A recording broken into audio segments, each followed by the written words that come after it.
Hey guys! So ayan, ngayon na lang ulit ako nakabalik ng South Mall after 1 million years. So, pagdating ko ng South Mall, ang ganda-ganda na ng South Mall, Paskong Pasko na siya. So, ikot-ikot muna kami.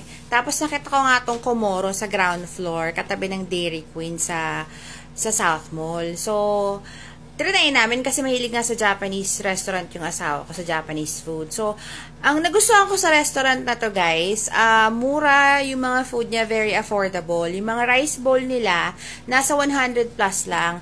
Tapos, pag mag-order kayo ng rice meal, pag iced tea, plus 40 pesos. Pag naman soft drinks, plus 60 pesos. Tapos, may mga, sila, party plate din sila. Yung sushi roll ang pinakagusto ko dyan. Kasi mura lang siya, 100 plus lang din siya. Tapos, ito yung mga side dishes na nila sa restaurant. So, ayan na, nagkalapagan na ng pagkain.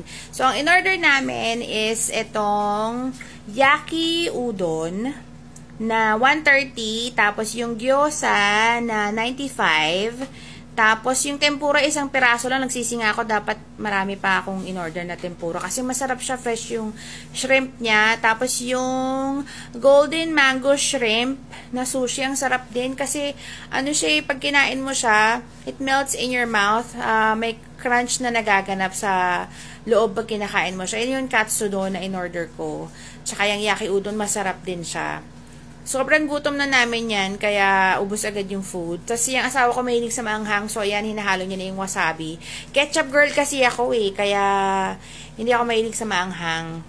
Pero, that time na kumain kami dyan, hindi ako nag-crave sa ketchup kasi masarap naman yung sauce. O yan, tuwan-tuwa ang hobby ko sa sushi, nasarapan siya.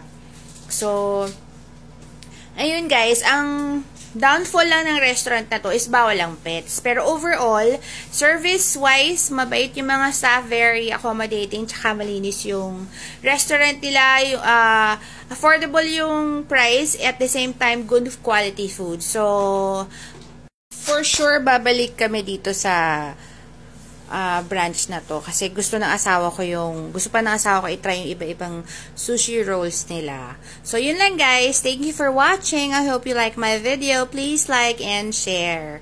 Kasi pag good food, good mood. Thank you. Bye!